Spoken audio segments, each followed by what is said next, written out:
I think we have started recording, right? Yeah. Okay. So let me get back to the same slide. Sorry about that. Totally forgot. Okay, so we were talking about the two divisions of nervous system, and as you all know, that brain and spinal cord together make up the central nervous system, whereas the nerves that connect the central nervous system with the rest of the body are the peripheral nervous system, right? Now, further divide. Today, our focus is not at all on central nervous system. You will learn about this in the later semesters, right? So peripheral nervous system consists of, again, you can divide it into two afferent and efferent parts of nervous system. What is afferent? Anybody knows? And what is efferent? Anybody can explain what is afferent? The sensory neuron. Sorry, what's that? Anyone? Sensory neurons. Okay, all of them are coming from neurons, isn't it? Afferent nervous system is the one that brings information, yeah, from CNS to periphery, and efferent nervous system carries information from peripheral to the central nervous system, right? So efferent nervous system we can again divide into two parts, which is somatic or autonomic nervous system, right? So somatic nervous system is basically a voluntary nervous system where you can control at your own wish whether you want the movement or you want the action or not. For example, movement of skeletal muscles. Autonomic nervous system, on the other hand, is involuntary nervous system. That means the activity of the autonomic nervous system is not under our control. Autonomic, it works autonomously, right? And this consists of nerve supply to organs other than skeletal muscles. For example, your heart, lungs, or GIT or kidneys, yeah, those functions go on not at your wish, yeah. So they are autonomically controlled, or this is supplied by autonomic nervous system. Okay, so autonomic nervous system you can further divide into sympathetic and parasympathetic nervous system. And as I said in the beginning, today our focus is mainly on autonomic nervous system. So let us try and understand what is, okay, so when we talk about somatic nervous system, the target tissue receives only one type of efferent neurons, which is somatic neurons, right? Whereas the tissue where the autonomic nervous system sends nerves out, there are two types of efferent neurons reaching out.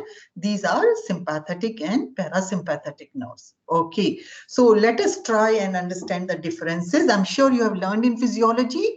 So let us revise.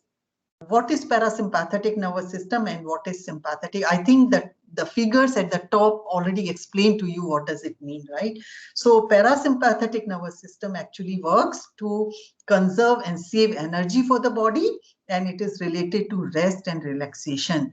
And during parasympathetic activity or parasympathetic nervous system, when it is the predominant one, the heart rate reduces, the blood pressure reduces, digestion happens, and the body is more in a mode of rest and digestion, right? On the other hand, sympathetic nervous system, it stimulates, organizes, and mobilizes energy so that body can deal with the threat situation, and it is related to arousal. So heart rate increases, blood pressure increases, metabolism of the fat and glycogen happens so that there is more energy available for action.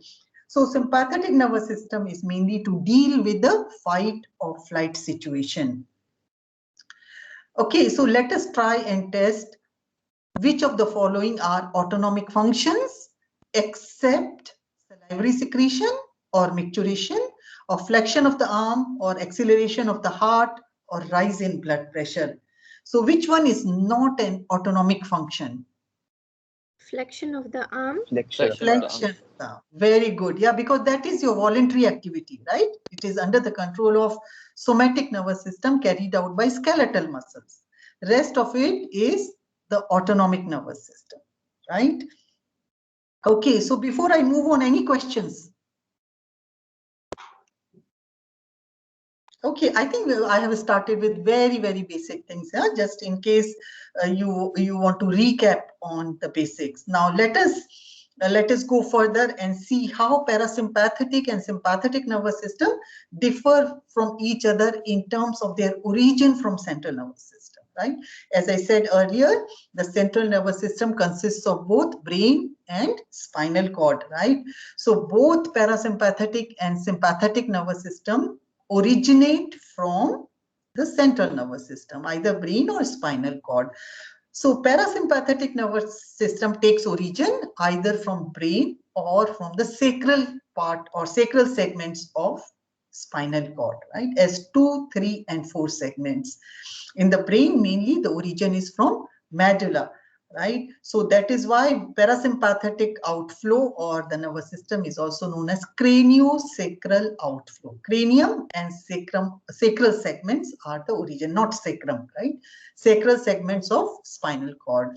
On the other hand, sympathetic nervous system originates from spinal cord segments T1 to L2, thoracic to lumbar 2 segments of spinal cord.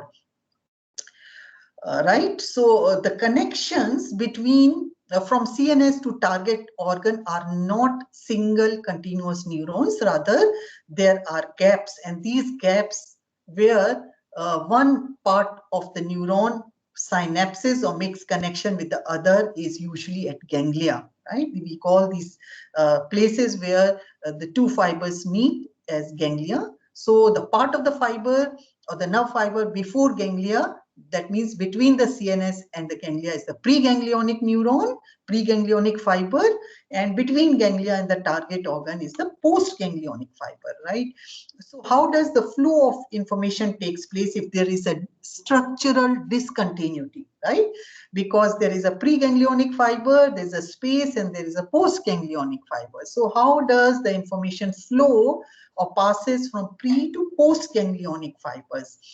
Clearly, this happens by means of neurotransmitters. Yeah, I'm sure you are familiar with the word neurotransmitter, chemical substances that transmit information across the parts of nervous system. They are neurotransmitters. So this is a very schematic diagram just to show you the representation of the various parts of autonomic nervous system as I have outlined so far.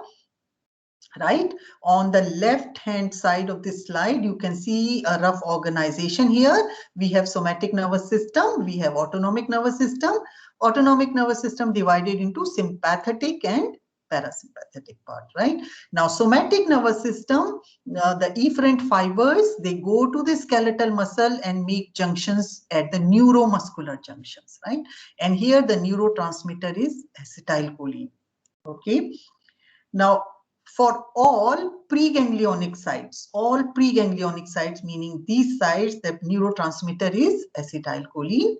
All postganglionic parasympathetic nerve endings also, the neurotransmitter is acetylcholine, but acetylcholine is also a neurotransmitter at the sympathetic nerve endings to sweat glands and motor nerve endings, as I already told you, the motor nerve endings in the skeletal muscles.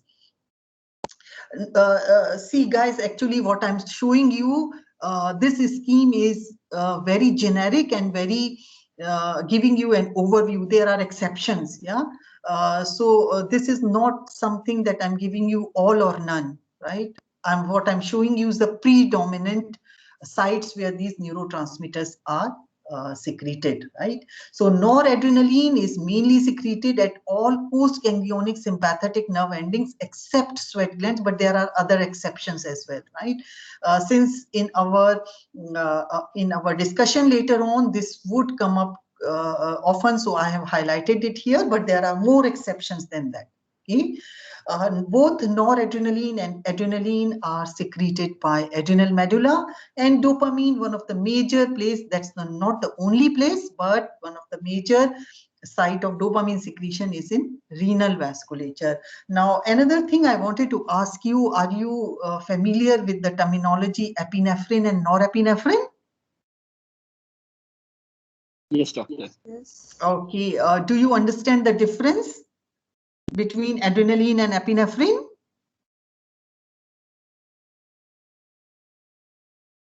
Anyone? Not quite, doctor. Okay, so there is no difference. It is the matter of English, right? So Americans tend to use more. So accordingly, you will see the differences in the books, right? Some books will mention epinephrine and norepinephrine. Other books will mention adrenaline and noradrenaline. They are actually referring to the same substance. It is just a matter of different English, either British or American, right? Okay, so do not get confused why I brought this up, that sometimes students get confused when they look into different terms in different books, right? So it refers to the same substance. Okay. So now let's move on to more in detail about sympathetic neurotransmitter. Again, my drawing is very, very bad, but I have tried my best to create and represent a presynaptic neuron here and a postsynaptic neuron seen at the bottom of this slide, right? Okay, so the initial substance that gives rise to sympathetic neurotransmitter is the amino acid tyrosine, right? Tyrosine is converted to DOPA, and DOPA is then converted into dopamine by chemical reactions. Dopamine gets into the storage vesicles, and inside these vesicles, it's converted into noradrenaline. Okay, and this is the storage form. So once there is a moving impulse, the calcium goes into the neuron. Yeah, calcium flows into the neuron. Once the calcium goes in, these synaptic vesicles move towards the synaptic spaces, right? Towards the synaptic spaces. Noradrenaline is released there, and it is free to act on postsynaptic receptors, right? But a body always has a regulatory mechanism or the feedback mechanism so that this postsynaptic receptor stimulation doesn't continue forever, right? So the body has a mechanism to terminate the activity of noradrenaline. So how does it do that?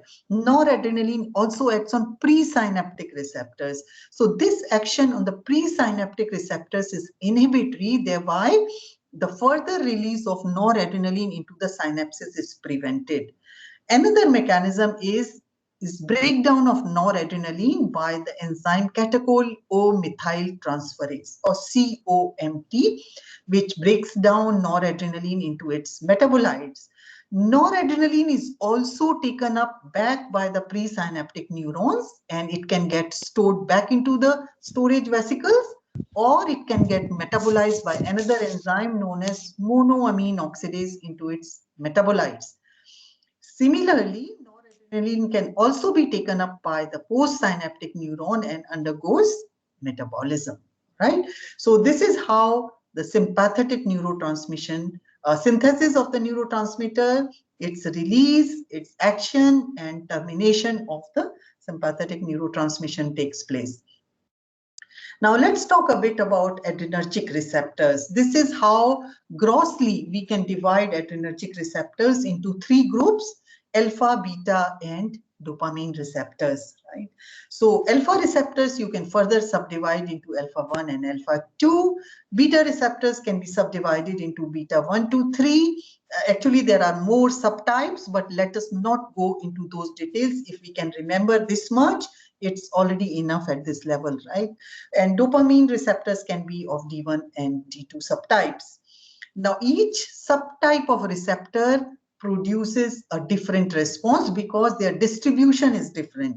Okay, so when I say that, I'm saying predominant distribution. It is again not all or none. Always remember that, okay?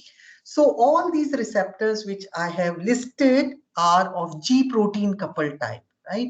So let us see what happens when we stimulate these receptors. When you stimulate alpha 1 receptor, there is contraction of the smooth muscles. And here we are talking about, remember, smooth muscles, not skeletal muscles. On the previous slide, I showed you for skeletal muscle, it's a different nerve supply. Okay, so we are talking about autonomic nervous system. So you can imagine presence of alpha 1 receptors in vascular smooth muscle. If you stimulate them on the vascular smooth muscle, there will be vasoconstriction, right? Similarly, these receptors are present in the smooth muscle around the neck of the bladder and prostate, right? In the GI sphincters as well as radial muscle of iris, right? So anywhere these receptors are stimulated, there will be contraction of the smooth muscle. Alpha 2 receptors predominantly presynaptic, also in the pancreas. So there is stimulation, as I showed you on the previous slide, stimulation of the presynaptic receptors is inhibitory, right? So there can be inhibition of neurotransmitter release or reduced insulin secretion. Now, again, let me remind you, when I say presynaptic, doesn't mean that alpha 2 receptors are not present postsynaptically. We have presence of alpha 2 receptors postsynaptic as well. But what I am highlighting here is the predominant distribution. Am I making myself clear, students? Yes, ma'am. Okay, so what I told you just now was about the subtype of alpha receptors. What happens when we stimulate them?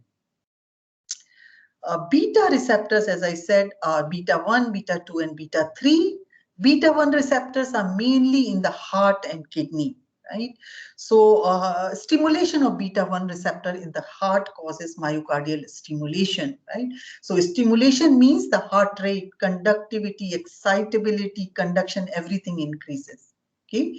In the kidney, stimulation of the same receptor causes release of renin. And then there are subsequent events that happen. We will talk about that later. Okay. Or in other lectures. Yeah, but this is the main effect. Now, beta 2 receptors are present. Basically, if you find it difficult to remember, just remember beta 1 in the heart and kidney, all others is beta 2. Yeah, this is very gross way of description, but this is easy way to remember, right? So that is how you can remember. For example, smooth muscles in the respiratory tract, uterus, vascular smooth muscles. Here, vascular smooth muscles mainly in the skeletal muscles. Yeah, liver, pancreas, muscle spindles, all of them beta 2. And beta 2, the receptor stimulation causes relaxation, glycogenolysis, increased glucagon secretion, or tremors if there is stimulation of muscle spindles. Okay. Beta 3 mainly in the adipose tissue, and their stimulation may result into lipolysis, breakdown of fat. Dopamine, D1 receptors in vascular smooth muscles of kidney, and their stimulation causes vasodilation. D2 receptors are present in the CNS and GIT, and there are a variety of functions of D2 receptors. We will not go into detail of that. Yeah, you will learn more when we go into CNS. Okay. Right. So now let us have a brief look at the intracellular mechanism of action of the adrenergic receptor. So what here you see is the alpha 1 receptor. Again, if you find the animation very, very primitive, please bear with me, because my skills on preparing such animations is very primitive, right? Okay, so if alpha 1 receptor is stimulated by noradrenaline or adrenaline, which is a GQ coupled protein. Do you all remember learning about different types of G proteins in the lecture previously, right?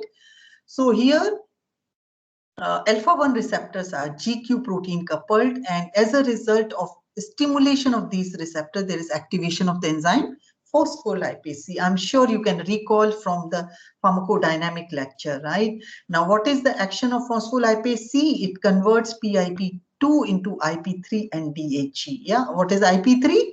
IP3 is inositol triphosphate. DHE is diacylglycerol, right? So what is the action of IP3? It causes release of calcium from sarcoplasmic reticulum.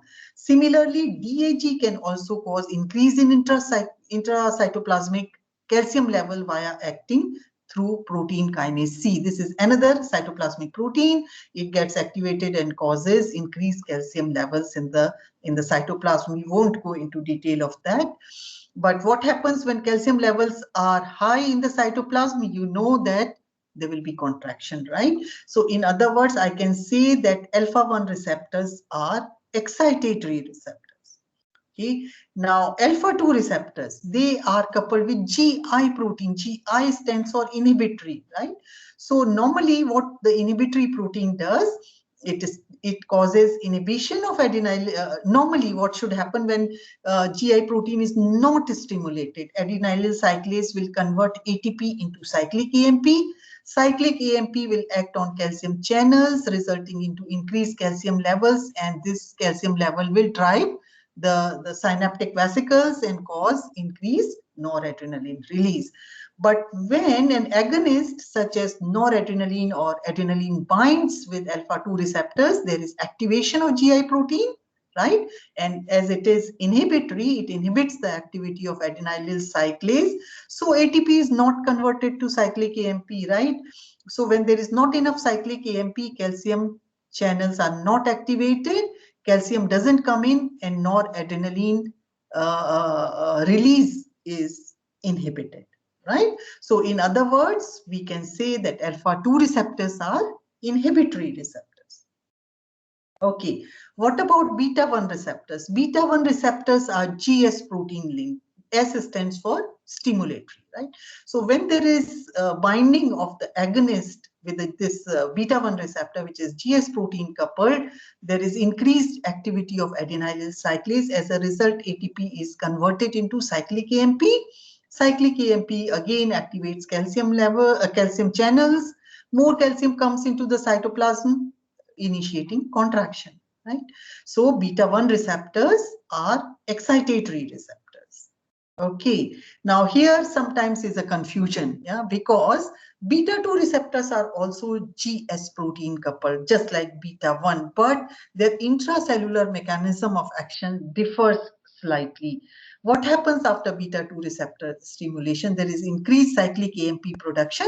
However, this cyclic AMP after beta-2 receptor stimulation mainly causes protein kinase A activation, and this protein kinase A activation causes phosphorylation of myosin light chain kinase, and this phosphorylation actually causes myosin light chain kinase inactive. Yeah, I'm sure you have learned about actin-myosin relationship in physiology, right? So as a result, what happens is smooth muscle relaxation. So in other words, opposite to what happens with beta-1 receptors, beta-2 receptors are largely inhibitory. Yeah, so you may find a lot of other intracellular mechanism linked with each of these receptors, but what I have presented here is the most common ones and the easy ones for you to remember and understand, right? So what we have just now seen, the intracellular mechanisms of action of alpha-1, alpha-2, beta-1, and beta-2 receptors.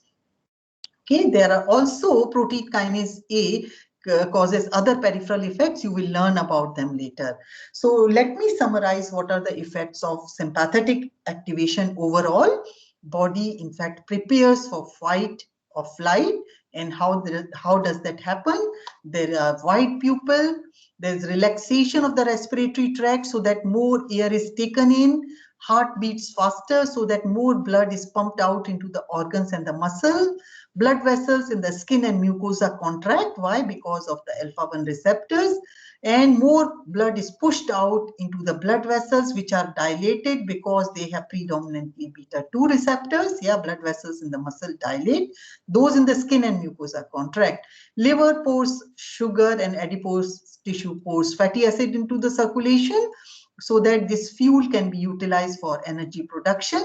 GI functions and motility slow down, and bladder emptying slows down. You don't need this activity in a flight or fight situation, right? So this is how the body prepares for fight or flight situation by activating sympathetic nervous system. Okay, any questions before I move on to the parasympathetic neurotransmission? Yes. I got a question. Yeah. You said the beta-1 and beta-2 receptors, they increase CAMP, right? Yes. How come for beta-2 receptors the protein kinase A increases, but for beta-1 the protein kinase doesn't activate? Yeah, there are a lot of intervening proteins activation and inactivations, which I have not covered here, right? And it is, I do not expect students to know that also. Simply what you need to remember is that beta 1 receptors are excitatory, whereas beta 2 receptors are more inhibitory, meaning that beta 1 receptor stimulation causes contraction and beta 2 receptor stimulation causes relaxation. And this is the simplest way that I could explain.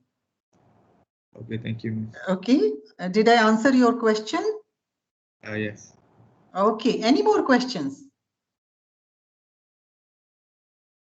And that is why I highlighted that these two receptors, although linked with GS, the outcome is different, right? So that you can take a note of this and try and understand the final effects when we use drugs that stimulate these receptors. All right?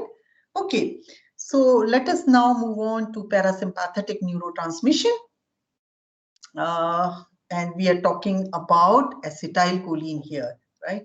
So let us recap how the acetylcholine is synthesized at the first place. So acetyl coenzyme A binds with choline in the presence of choline acyl transferase, resulting into production of acetylcholine. And this acetylcholine is stored into the storage vesicles.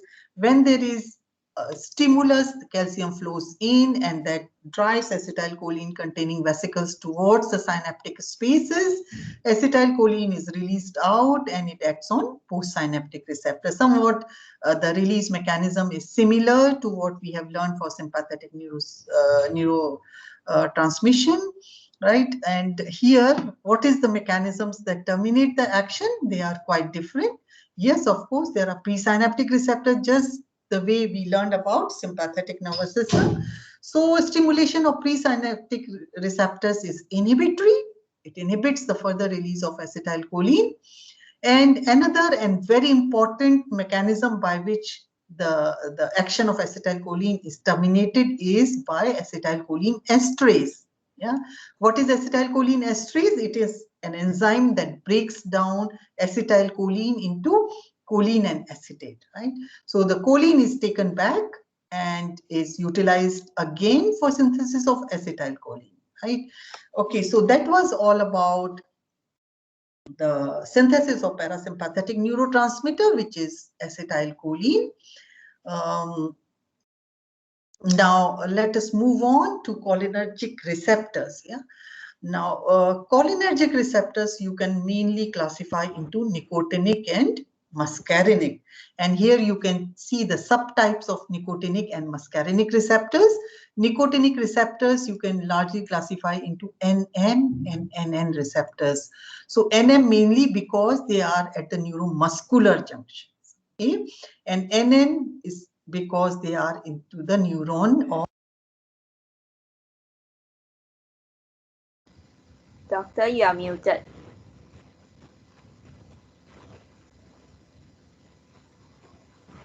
You're muted, doctor.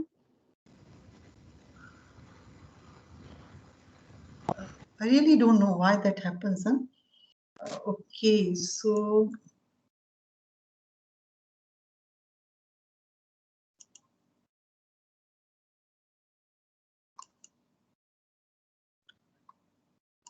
okay, so can you see the slides? Yes, doctor. Yes. Okay. All right. So largely the nicotinic receptors are inotropic receptors, okay? And muscarinic receptors are G protein coupled receptor. And this is in contrast to what you have learned for adrenergic receptors. All of them were G protein coupled receptors, right? But cholinergic nicotinic receptors are inotropic receptor. I'm sure you can remember the differences between inotropic and G protein coupled receptors from pharmacodynamic lecture, right? Now, muscarinic receptors you can further subdivide into various subtypes, as you can see here, M1, 2, 3, 4, 5. Yeah. So at the moment you can mainly remember M1 to M3, 4 and 5 mainly in the CNS. We won't talk much about this. Yeah. But those M1 subtype, they are mainly in the gastric parietal cells. M2 subtype mainly in the myocardium and presynaptic as well as in sphincters. M3 smooth muscles of glands and viscera as well as sweat gland. So what happens when you stimulate these receptors, right? So stimulation of nicotinic receptors at neuromuscular junction causes skeletal muscle contraction. Remember the somatic nerve supply to skeletal muscles, right? So here the neurotransmitter is acetylcholine, and stimulation of NM receptors causes skeletal muscle contraction. This application I will talk again in tomorrow's lecture. Yeah, so here we are just having an overview. NN receptors in autonomic ganglia, they facilitate neurotransmission. Gastric parietal cells, M1 stimulation causes increased gastric secretion as well as increased gastric motility. In the stimulation of M2 receptors in myocardium causes myocardial inhibition. Inhibition of neurotransmitter release as well as sphincter relaxation. So you can understand that they are inhibitory effects, right? On the other hand, M3 stimulation in the smooth muscles of gland and viscera causes increased secretion as well as increased motility. In the sweat glands, the stimulation causes increased secretion. And M4 and M5, as I told you, modulation of various CNS activities and CNS stimulation as well. Okay, so this is a summary of the intracellular mechanisms of action, which explain to you the effects that I showed you on the earlier slide, right? So M1, M3, M5, basically, they are excitatory receptor. And why they are excitatory? Because they stimulate phosphatidylinositol or phospholipase C mediated activation of IP3 and DHG, and that results into excitation, just like we have learned earlier. On the other hand, M2 and M4 receptors, they are inhibitory. They inhibit adenylyl cyclase, reduce cyclic AMP production, and produce an inhibitory effect.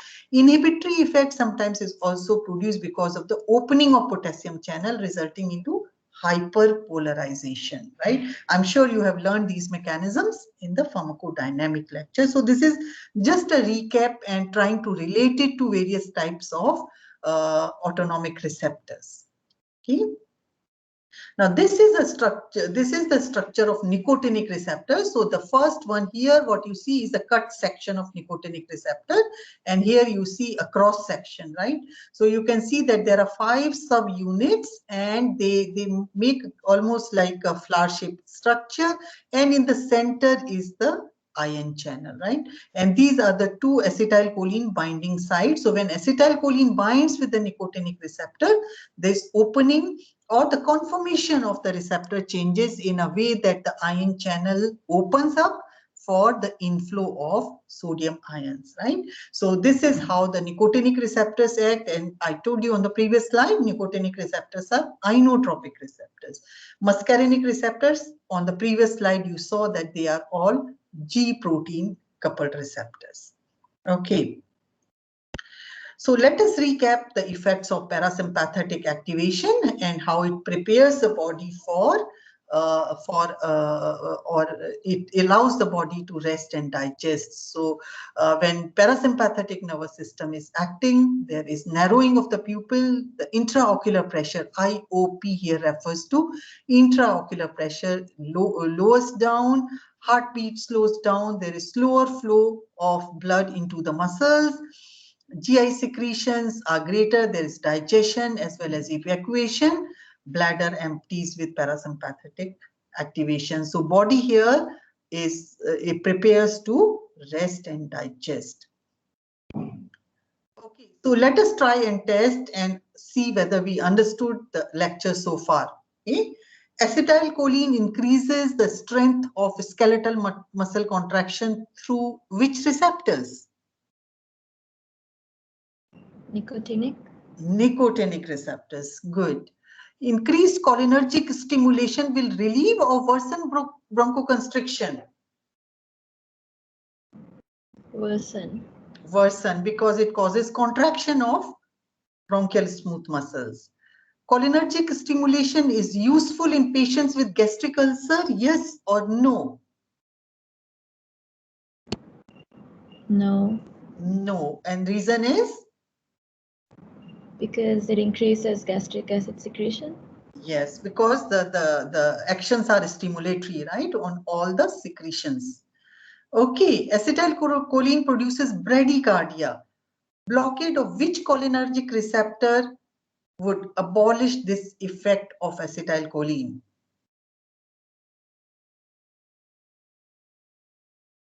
Anyone? Is it M2? Which receptors are present in the heart?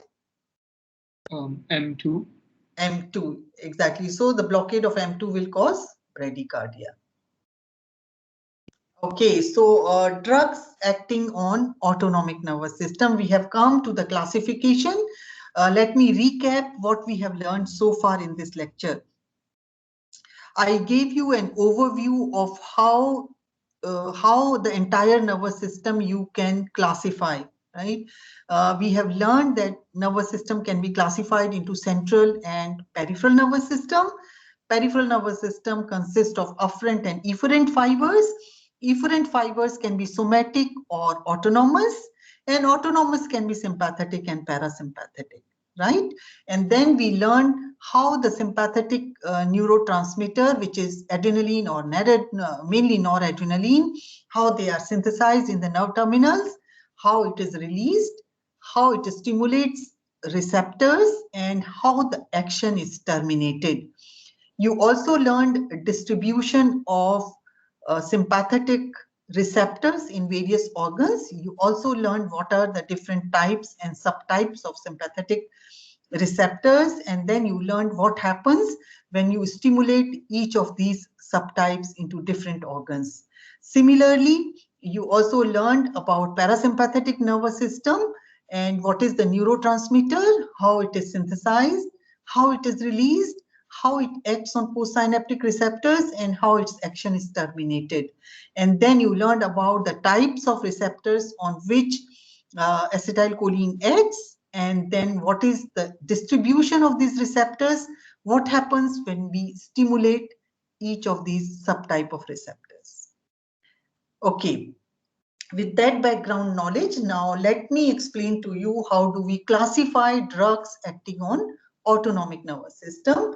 And I think it's quite clear to you. We can largely classify the drugs into two: drugs that act on sympathetic nervous system, drugs that act on parasympathetic nervous system. Okay, so the drugs that act on sympathetic nervous system are also known as sympathomimetics. They're also known as adrenergic drugs.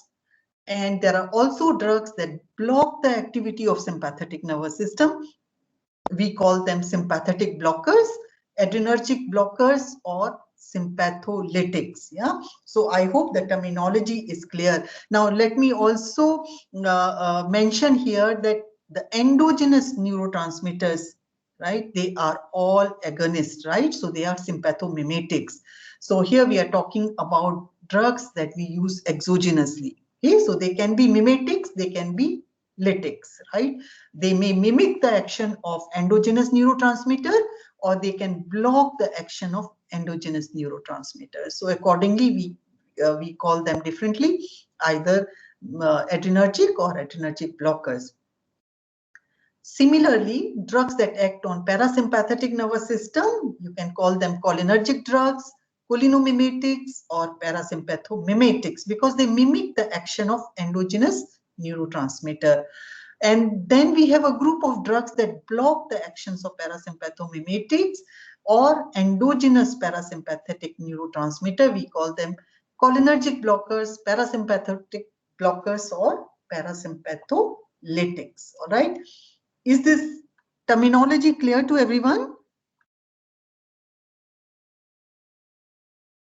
Okay, so I guess everybody understands. Yeah, this is quite simple and we use it in the same way for both sympathetic and parasympathetic nervous system. Now let us move on to sympathomimetics. So later on, when you have a lecture on sympathomimetics, the same classification will be repeated. But let us try and understand how we classify drugs that stimulate sympathetic nervous system or sympathomimetics. We classify them mainly into three groups: direct acting, mixed acting, and indirect acting. So what is the main difference? You will learn later again, but let me give you a brief idea. What does it mean? Direct acting are the drugs that act directly on the sympathetic receptors, right? Just like adrenaline or noradrenaline, they are direct receptor stimulant. Yeah, that's why we call them direct acting. Now, what are indirect acting? Indirect acting are the drugs that increase the quantity of endogenous neurotransmitter, and which in turn produces stimulatory effects, right? So that is why we call them indirect acting. They produce sympathomimetic activity, but indirectly by increasing the levels of endogenous neurotransmitter. And what are mixed acting? They possess the mechanism of action of both direct acting type as well as indirect acting type. That's why we call them mixed acting. So let us move on further into this classification. Is it clear? Am I making sense to all of you? Yes, doctor. Okay, all right. So direct acting, they can be further classified into those which are non-selective and those which are selective. Now, I'm not sure whether you understand the difference when I say non-selective and selective. When we say non-selective, meaning that the drugs do have selectivity for a specific receptor subtype. Okay, that means they can act on alpha-1 as well as alpha-2 and even beta receptors. When I say selective, that means they act on a specific receptor subtype. They are selective for a particular receptor, right? So non-selective receptor, non-selective sympathomimetics, as you can see here, the examples are listed. Adrenaline, it acts on all subtypes of adrenergic receptors. I have put only alpha-1, alpha-2, beta-1, beta-2, but in fact all subtypes of adrenergic receptors. Okay? Noradrenaline acts on alpha-1, alpha-2 and beta-1. So no action on beta-2. So this is the major difference between adrenaline and noradrenaline. And how does it make a difference in terms of their action on various organs? You will learn in the lecture on sympathomimetics. All right. Dopamine acts on D1, D2, beta-1 receptor in higher doses. I haven't put here, but it also acts on alpha-1 receptors. Okay. Similarly, isoproterenol acts mainly on beta-1 and beta-2 receptors. So you can clearly see that the targets are non-specific. These drugs are not selective for a particular receptor. On the other hand, we have selectively acting sympathomimetics. For example, phenylephrine. It acts on alpha-1 receptors. Clonidine stimulates alpha-2 receptors. Dobutamine stimulates beta-1 receptors, and salbutamol stimulates beta-2 receptors, right? So students, let me also clarify another important thing here. When we say selectivity of a drug, it is often dose dependent. What I mean by dose dependent, when you give them in low dose or the usual therapeutic dose, generally speaking, their action is selective towards the receptors as listed here. But as you keep on increasing their dose, their selectivity becomes less and less defined, meaning that given in higher dose, they may start acting on other receptor subtypes. Yeah, that is why in pharmacology, when we say selectivity, the selectivity is quite often, or most often, it is dose dependent. All right, always keep that in mind. Now here is how the indirectly acting sympathomimetics are classified further. As I said earlier, these are the drugs that increase the quantity of endogenous neurotransmitter, right? So they can be classified into those which are known as releasing agent. That means these are the drugs that promote the release of endogenous neurotransmitter. Then we have drugs that inhibit these enzymes MOA and COMT. Just now in the previous slides, I explained to you what is the function of these enzymes, right?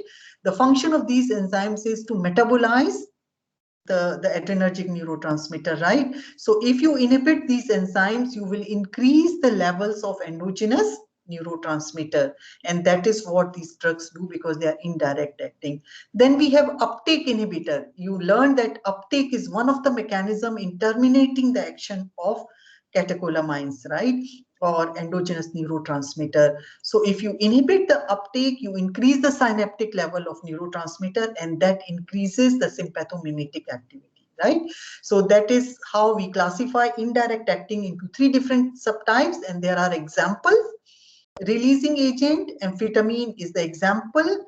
Amitriptyline and cocaine are examples of uptake inhibitors, and selegiline is an example of MAO inhibitor or monoamine oxidase inhibitor. You will learn more about these drugs later. Mixed acting drug, one of the example is ephedrine, right? And why we call it mixed acting? Because it acts directly on these receptors. At the same time, it causes release of noradrenaline, right? So put these mechanisms together, it is both direct acting and indirect acting. That is why we call it mixed acting. So is the classification clear to everyone?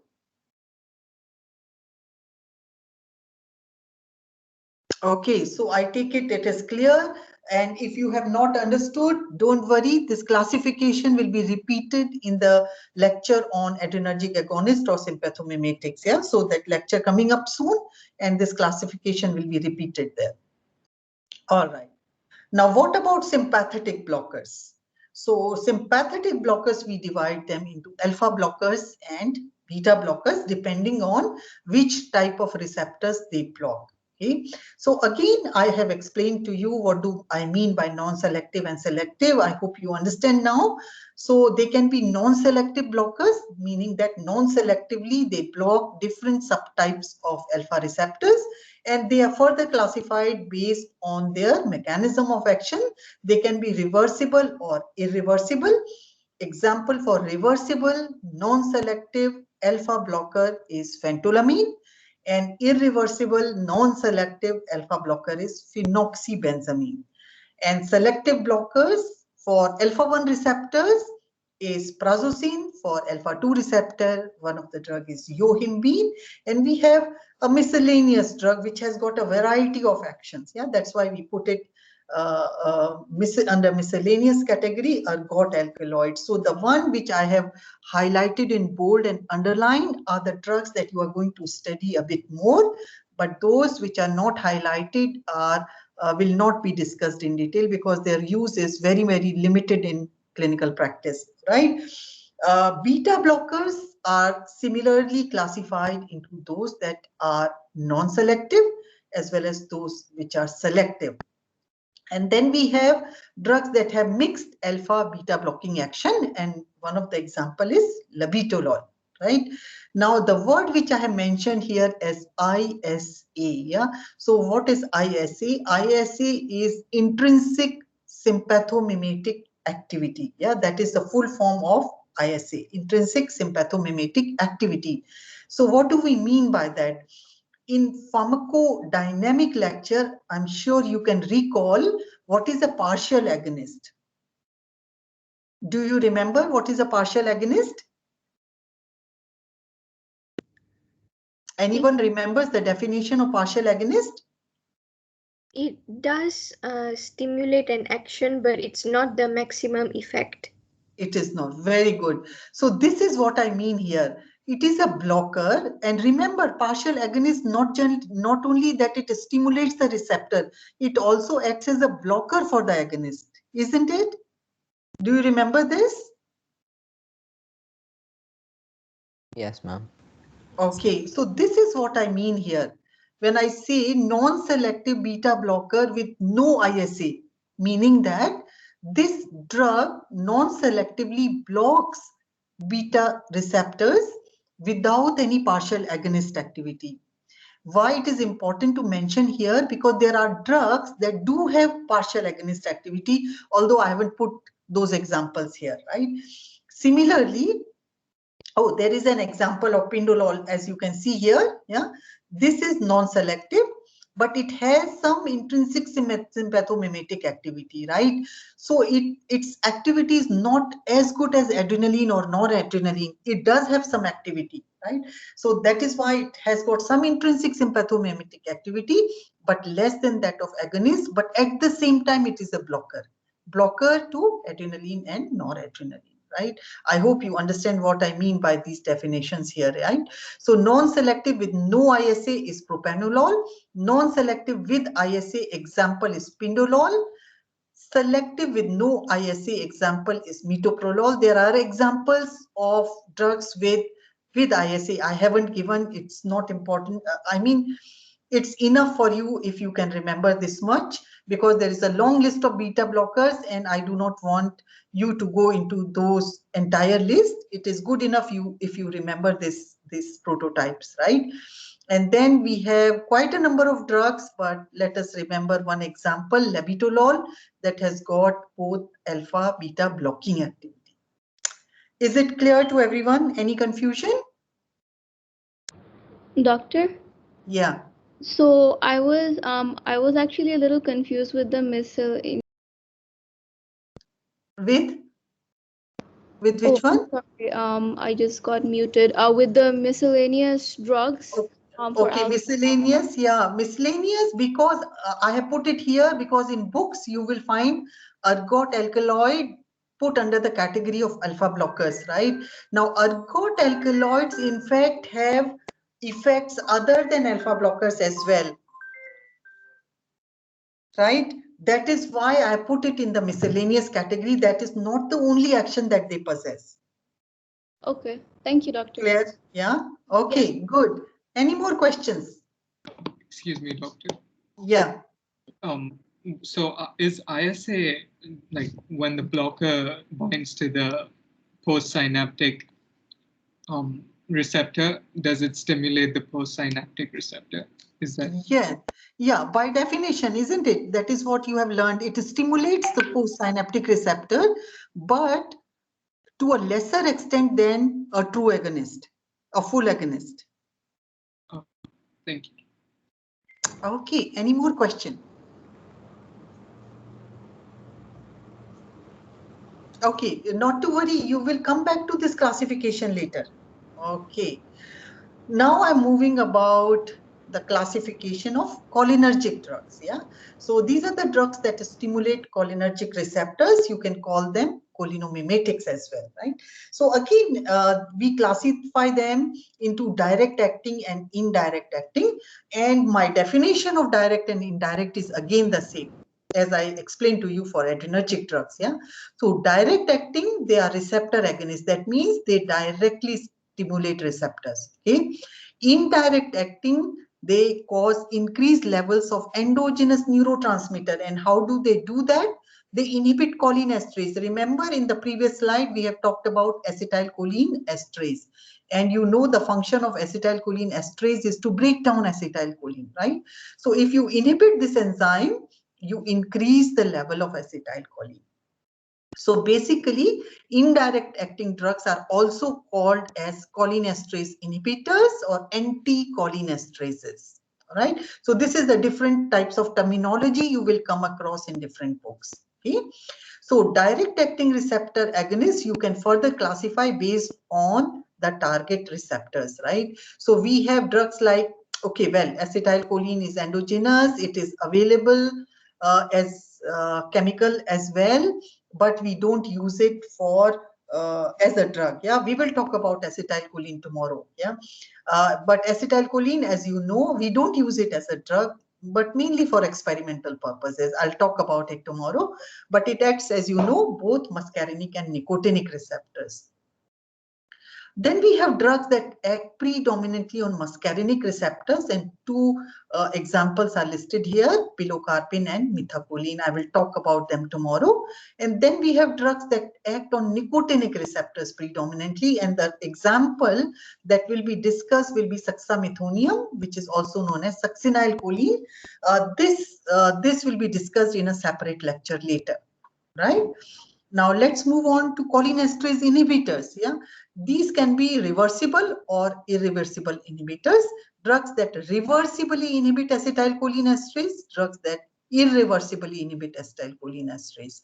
So reversibly acting drugs can be short acting, they can be medium acting, right? Short acting, one of the example is idurfonium. Medium acting example is neostigmine or physostigmine.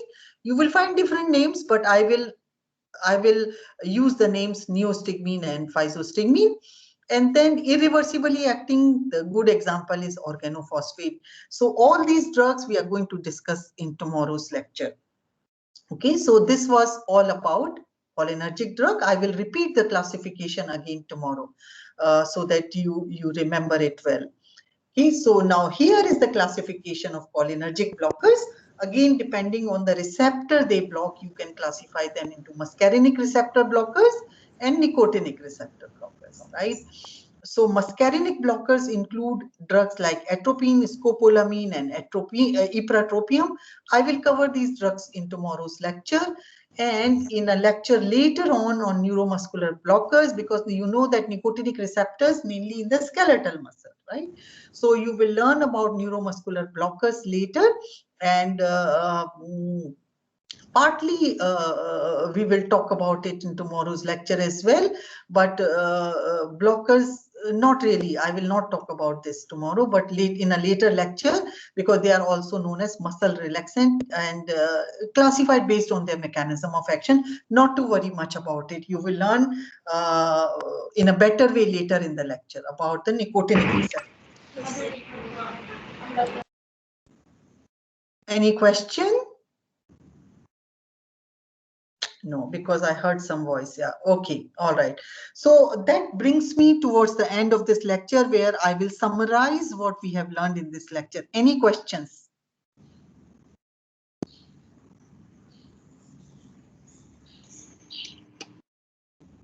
Okay.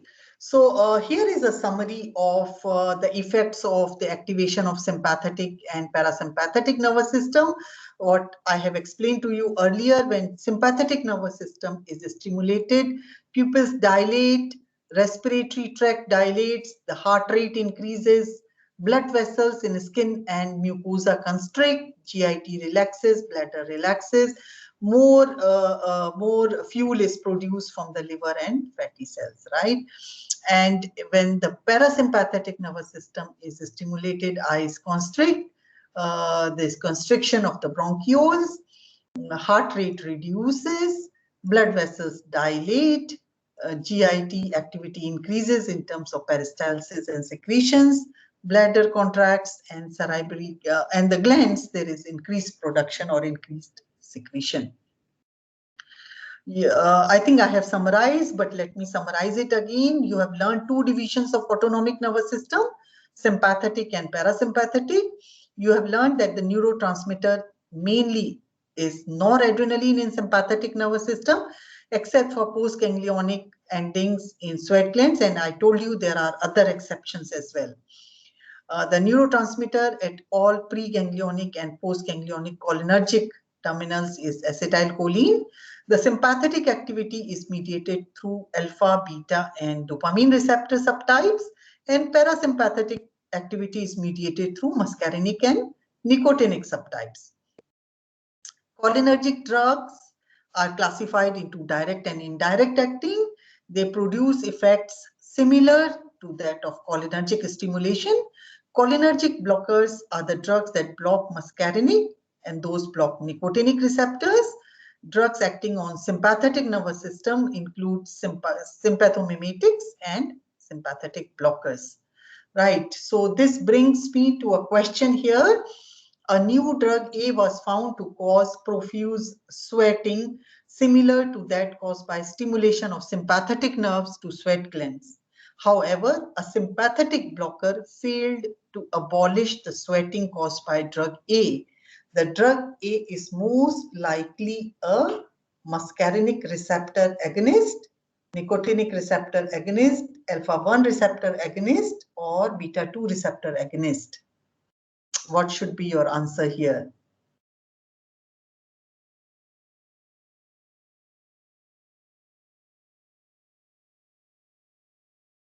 Muscarinic receptor.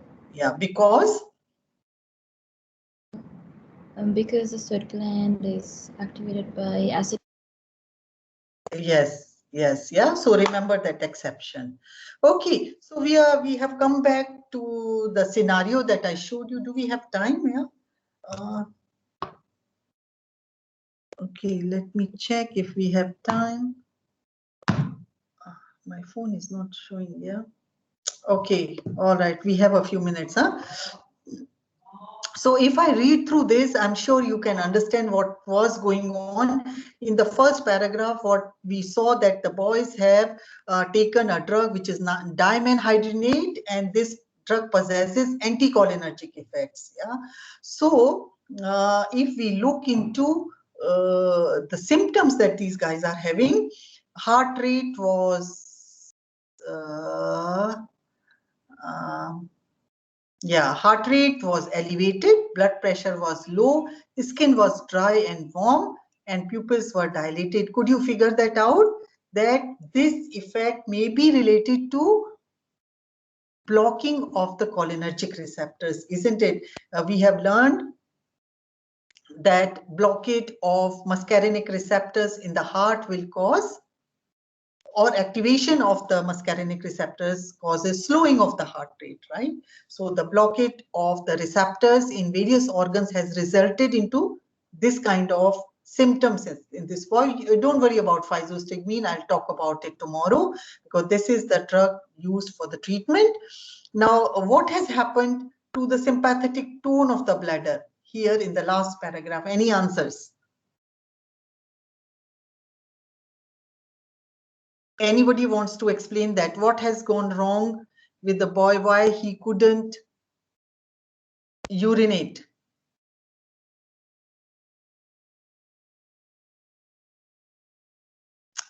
No silence, please. Was it the sympathetic activity or was it parasympathetic activity? Sympathetic. Sympathetic, yeah, correct, yeah. So when the boy was taken to the toilet in the presence of staff, certainly he was anxious. There was more sympathetic activity and he could not void, right? But when he was allowed, he was relaxed and he could pass urine, yeah. So this is what happens. This may be observed sometimes in clinical practice, right? So this is how the sympathetic and parasympathetic nervous system work. And these are some references. You can also look into YouTube links that I have shown here. That's all for today's lecture. Any questions?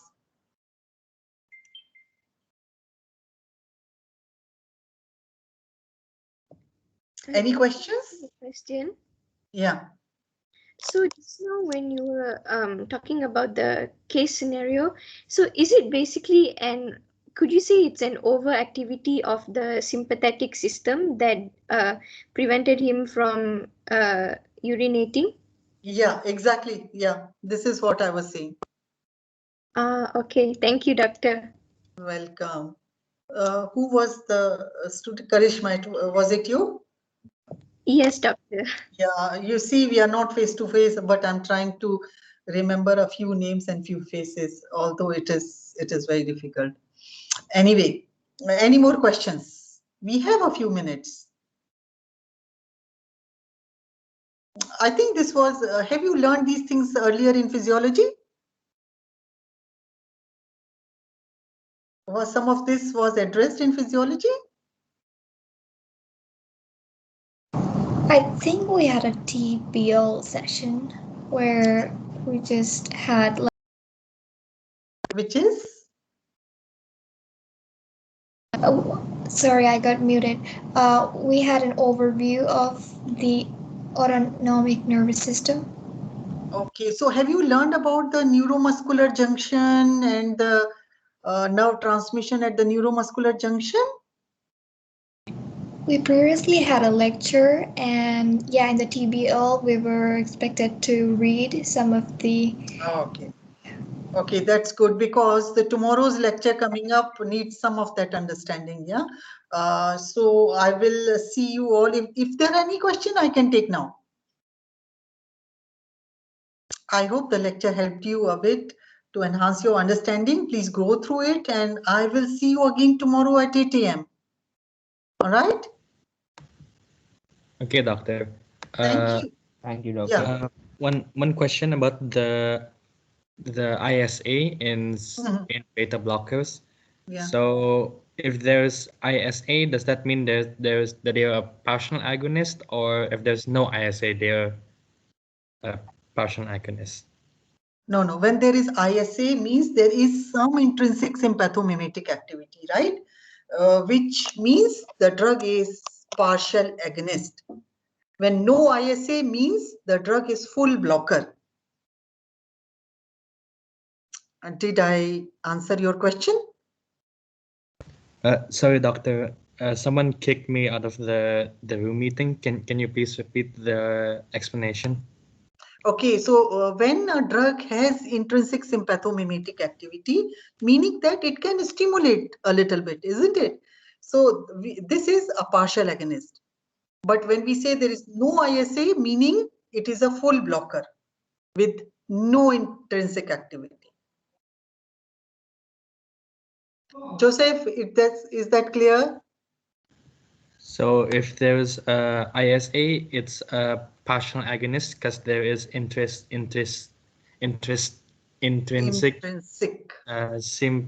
sympathomimetic activity. So it's a Yes. partial agonist. But if there is no ISA, it is a full agonist. Full antagonist. Full antagonist because it's a blocker, right? Yes, exactly. And there are clinical situations which you will learn later where you do not want to use a full blocker. Similarly, there are clinical situations where you do not want to use a full blocker, you want a rather partial agonist. Okay, so there are certain clinical situations like that you will learn later. Yeah, but at the moment we need to get the basics right. Okay, thank you, doctor. Welcome. Any more questions?